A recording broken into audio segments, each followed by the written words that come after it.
Hi, good afternoon. Welcome back to another episode of We Listen and We Judge. Hey, Mom, how are you today? Hey, good. How are you? I'm doing pretty good. So, before we get started, today we're going to be talking about women in history. And I just want to highlight that we reached 100 subs on YouTube. Yay! Woohoo! That's pretty awesome. I know it is a small feat, but it is a feat.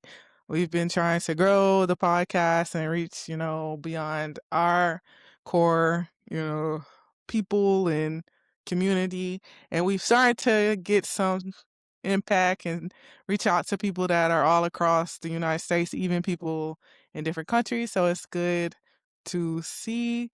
And also with that, we want to give back because you guys have given to us, watched our episodes. So we're starting a new initiative called We Listen and We Help.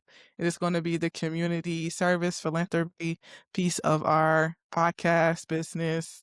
And our first giveaway will be $100 towards any type of a grocery store. So Walmart, Publix, Aldi will ask you like, "Hey, where do you want to get the gift card to?" And we'll email it to the person that we draw. So the only thing we'll require is people to share it because you never know who is in need. And then you can send your nominations in through email. You can nominate people in the comments of the post, but we kind of want to keep it as anonymous as possible because when it comes to, philanthropy and giving back to people, sometimes you want that privacy. Like everybody doesn't want the world to know that they're in need, even if they are, so we want to respect that person's privacy if they're not willing to share that, hey, I received this. So I'm excited. I look forward to doing community service and philanthropy things. So I'm excited for a lot of things that's coming up with the podcast and getting out in the community. And we also share a lot of different topics here that has to do with community involvement. So it's time for us to actually put some actions to those words. And before I go into the actual episode, Mom, you got anything to comment on that? Let's roll. Okay, you don't have anything you wanted to say or happy 100 subs? It'd be 100 subs. Okay. It's So exciting. today we're talking about women in history, and it is Women's History Month of March. There's a certain day that they celebrate, but they do give us the whole month. And I think it's very important because when you look back in the history of the United States, women did not always have the same rights as men. It was probably like what the 70s when women can have their own bank accounts and credit cards and all those things that a normal adult human being would have. So a lot of women were looked at as, in my opinion, subhuman. And then when you think also every woman was not married, so they were kind of banished in society just because they didn't have a husband or their husband left them or they were a widow. If you watch the show Gilded Age, it kind of shows what happens to a woman who gets divorced or a woman whose husband dies. You're not invited to a lot of the different social gatherings, social events. So I found that interesting, like how women were not necessarily looked at as equal citizens or had equal rights. And we all know about women's suffrage fighting for the right to be seen as a human that can maintain a job and maintain a household. Even in that story, The Gilded Age, they have the lady who is actually taking over the engineering project of the Brooklyn Bridge while her husband is incapacitated. And they're like, oh, we can't say a woman built the bridge because nobody will cross it. All of that is just crazy. In today's world, everybody is pretty much expected to work, whether a woman or a man. So back in the day, thinking of how women were just not looked at as equal counterparts and equal intelligence is something I wanted to go over and then highlight some women in history that I think are amazing and I kind of, look up to. Sounds good. Okay, so did you want to go in about women's suffrage and how you feel about it? Well, as I am trying to enter a soft girl era, it's kinda opposite of what I'm about to say, but I do feel like equality for, gender equality, um, needs to be celebrated. There are some notable heroes that I think about when I think about, women's suffrage. Immediately comes to mind is people like, Harriet Tubman, Susan B. Anthony, um, Sojourner Truth. There's several notable figures, and even modern day women who are trailblazing like Oprah Winfrey, um, Shirley Chisholm. There's so many, notable women in history, we couldn't name them all, but, they worked really hard to fight for a voice, a seat at the table, an opportunity to make change, to bring equality to women. So, I do feel like having a month to celebrate the achievements of women is an awesome thing. And then as we talk about women's history and the notable achievements that women have made and getting, a voice in the workforce, trying not to have such a big voice in the workforce anymore. So that's why I thought it was kinda funny because that soft girl era is kinda sounding like a good thing right now. But, understanding why it's important for, women to have equality, I think is something that young females don't really know a lot about or think a lot about because as you think of these younger generations, they've always had the opportunity to go to school. They've always had the opportunity to work a job. So they wouldn't know, including myself, wouldn't know what it's like to not have a voice. So Yeah. And when I think about soft girl era, I think it's about like not running myself ragged. I do like the movement of being more, relaxed and just living life and caring more about your mental health and your physical health and having time for yourself. But also like there's part of the soft girl era part I don't necessarily like. I never think it's a good idea to depend solely on one individual to basically contribute to the household or provide for everybody. When you think about it, it really is not good because you're giving somebody the power to like if you give somebody the power to feed you, they can also starve you. And it's not to say every man is evil and will do you wrong. But it's kind of also like in the mindset of you when you were a child. Like you had to do what your parents wanted you to do because your parents control your income, what you could spend money on, what you can buy, what you can wear. And so when you do the same thing, like no matter how nice the person is, I think they're always going to feel like, well, I control the pockets, I control the finances. So what I say is going to be more important than the person that's not contributing to the household are actually making money. Like, I think it's good, like, stay at home moms are important for the development of a lot of children, like, they've done good to do the household and take care of the chores and be there with the kids, but I see a lot of women also, like, lose themselves in their children and in their husbands, and that's just something I never want to subscribe to, like, I'm my own individual. Of course, I plan on getting married, but I'm still gonna be Brandy at the end of the day. I don't wanna just make my identity being a wife and a mother.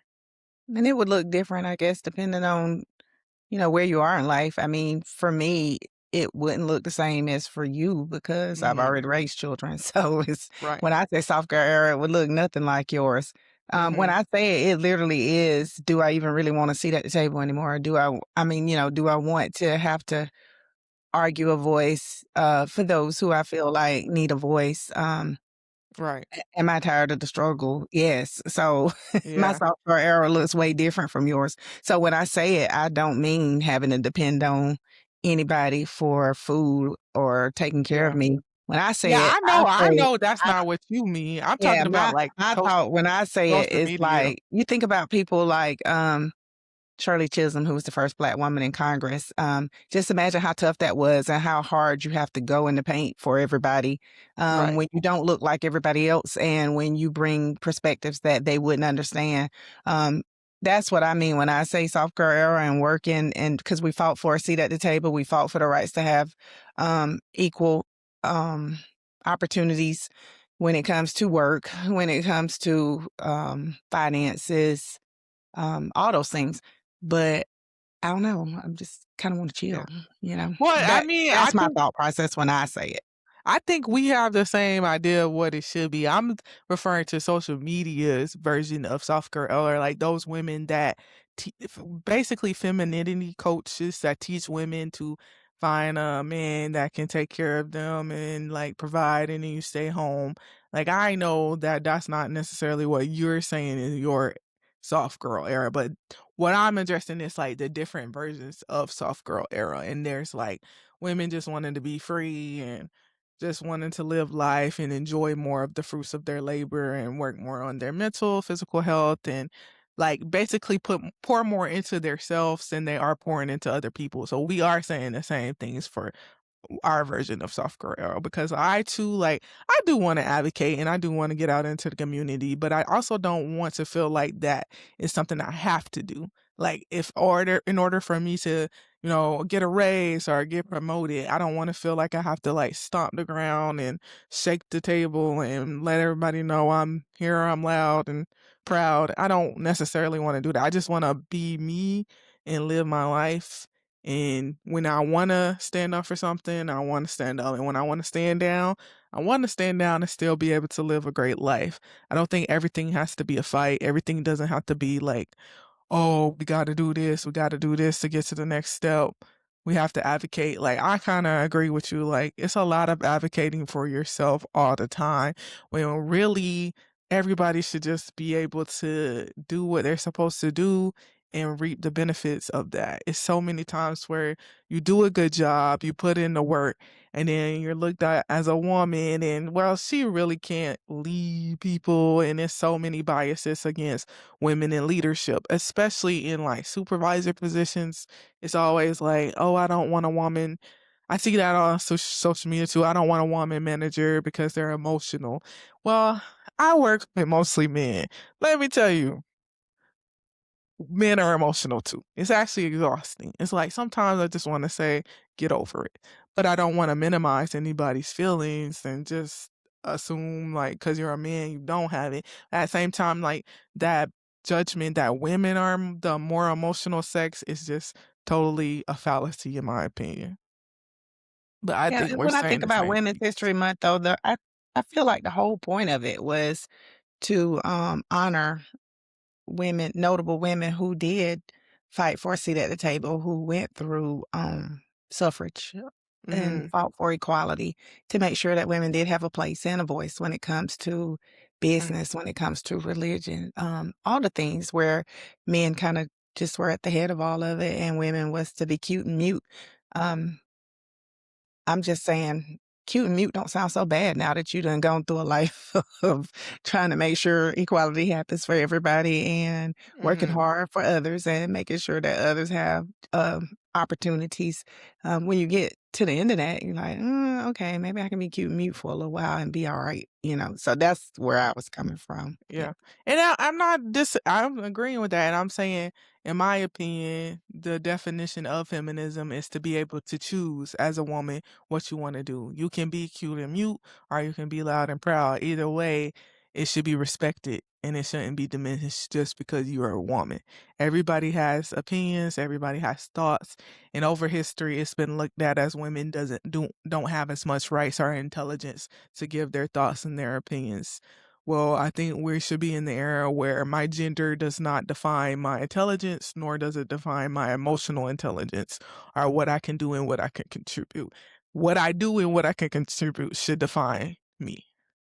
So that's what I Yeah. think about when it comes to women's history. And everybody that in women's history doesn't have to be somebody that, was a trailblazer for advocacy of women. Sometimes it's just a woman who made a beautiful story that everybody loves. Like one of my favorite girlies, and well, I don't know if it's I think she made history in my opinion. Issa Rae, like having her own production company and making one of the best stories for women in their late 20s and early 30s to mid 30s. Like she'll always be somebody I look to as like a writer for television because of how great she was able to portray the life of a 29-year-old going into her 30s, not being where she wanted to be in her relationship, in her job, in her friendships, and just so many real moments that I related to, and so many real arguments, so many real fun times, the Coachella episode, and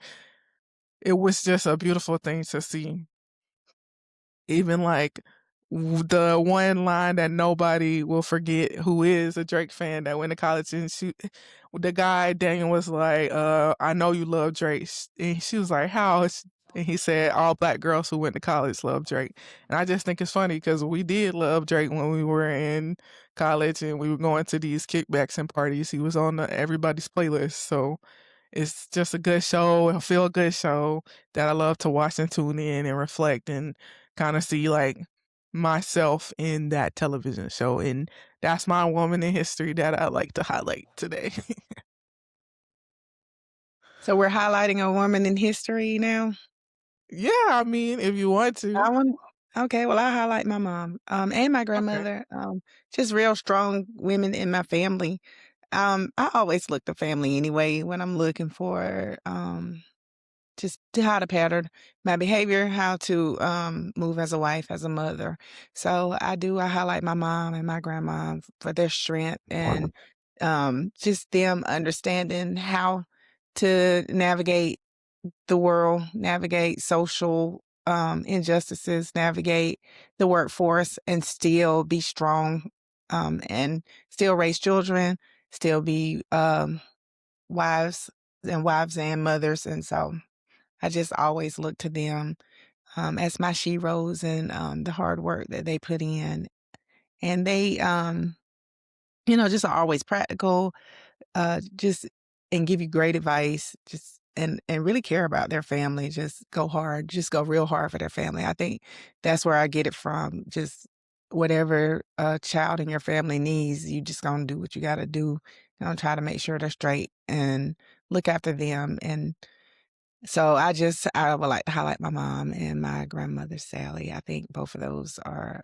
just amazing sheroes that, I wish all young girls had the opportunity to experience, conversations and times with them because you will learn a lot about just how to navigate the world, how to navigate any situation that you might be going through, and, just shouts out to them, just a strong tribute to the love that they poured into their family, and I try to do the same, so Yeah.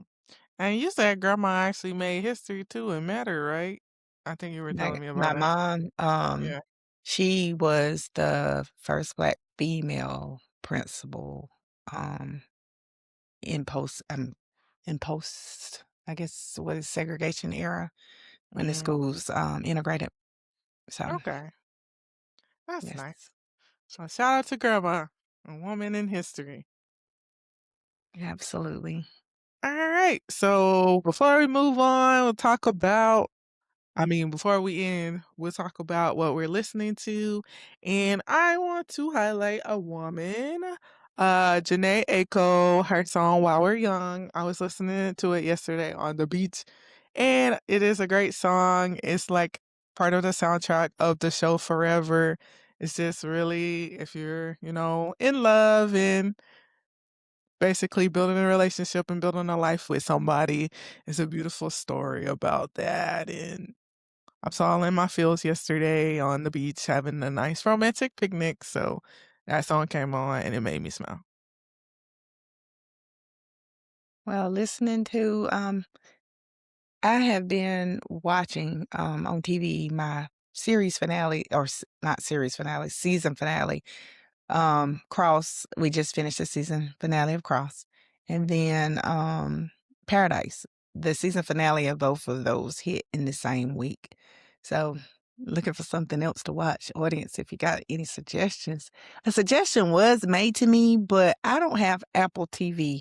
Um, I'm trying to remember, it's Kerry Washington, maybe Oh, Kate yeah. Moss, and I can't remember the 3rd lady, but, do you know the name of it? I can't remember the name of the series either, but I would love to watch it, I just don't have Apple TV, so I just gotta figure that out. Beauty in Black came back on, so that's another Oh, one. did it? Yeah, it's Well, pretty I can good. watch that then. And we did go back to a Ratchet place called TV, Home. I I do talked about a place indulge. called Home. Oh, I'm sorry, go ahead. I said Ratchet TV, I do indulge every now and then. Oh, I was saying, we did go back to a place called Home. It was several seasons in when we first started, so we took a little break and watched our shows that came back, and then now we're back watching that too.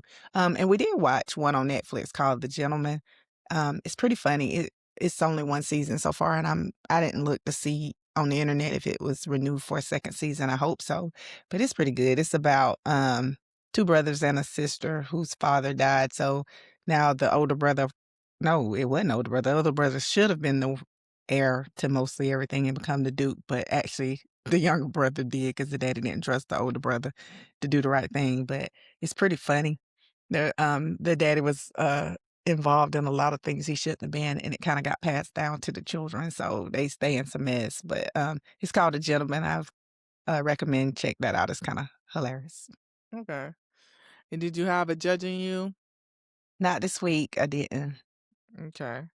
Well, I don't know if it necessarily is advice, but we did get asked to participate in a farmers market that's coming up in Metter, Georgia. So that's exciting. I'll be shadowing and talking to some of the farmers and asking them questions about their process. So I thank Jasmine Dawson for the opportunity. I'm really excited about that.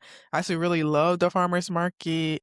And we'll talk more about that because we do need to go back to benchmark ourselves from our first few episodes when we were doing wealth is health. So I'm thinking about doing a couple of episodes on how we're doing with our eating habits. And honestly, the now that I'm in a relationship with somebody that's from another country and it's kind of scary the stuff we put in our foods, and every shopping trip is a horror story. So I would love to talk about that too coming up. And then also talk about supporting local businesses. So those episodes will be coming up too. Well, But I wanna do give a shout out to Jasmine, though, for starting the farmers market in Metter. yes. Yeah, shouts out to Jazz. She's done a really good job with that, and the ones that I have been to so far, I really enjoyed. So, you go, girl. We're proud of you, and we are very excited about coming, to the next one. So, And supporting. So hopefully we'll see you there to anybody who is local and tune in to the episode. But thank you for joining and happy Women's History Month to those who celebrate. See happy you Women's next time. History